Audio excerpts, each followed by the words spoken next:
আজকে আপনাদেরকে কিছু একটা দেখাবো এবং কিছু শেখাবো। কল্পনা করুন আপনারা সিনেমা হলে সিনেমা দেখতে গেছেন। সিনেমা যখন শুরু হলো, পর্দায় শুধু একটা সাদা ছাদ, কোনো শব্দ নেই, কোনো পরিবর্তন নেই। 1 মিনিট, 2 মিনিট, 3 মিনিট, এইভাবে 6 মিনিট কেটে গেল। তবুও একই দৃশ্য। দর্শকরা বিরক্ত হলো।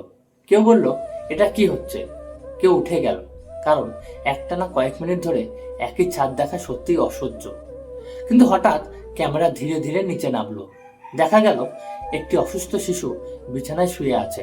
তার মেরুদণ্ডের সমস্যা, সে নড়তে পারে না, ঘাড় ঘোরাতে পারে না। তার জন্য সেই সাদা ছাদই পৃথিবীর একমাত্র দৃশ্য। দিনের পর দিন, বছরের পর বছর, যেটা দর্শকরা কয়েক মিনিট সহ্য করতে পারলো না, সেই দৃশ্যটাই একটা শিশুর প্রতিদিনের বাস্তবতা। তাহলে এবার একটু ভেবে দেখুন, আমরা প্রায় নিজেদের কষ্টকে সবচেয়ে বড় মনে করি, কিন্তু অন্যের জীবন দেখলে বোঝা যায় আমাদের অসহ্য মনে হওয়া জিনিসই কারো কাছে প্রতিদিনের স্বাভাবিক জীবন। কেউ মাসের পর মাস হাসপাতালে থেকে সাদা দেওয়াল দেখে, কেউ বিছানায় শুয়ে শুধু ছাদটাই দেখে বছরের পর বছর। আমাদের চোখ, আমাদের হাঁটার ক্ষমতা, পরিবার, এইসব বিশাল একটা নিয়ামত। অথচ এগুলিকে আমরা অবহেলা করি, কৃতজ্ঞতা করতে ভুলে যাই। কিন্তু এক মুহূর্তের জন্য এসব কেড়ে নিলে জীবন কতটা অসহায় হয়ে পড়বে তা হয়তো এখন বোঝা যায় না।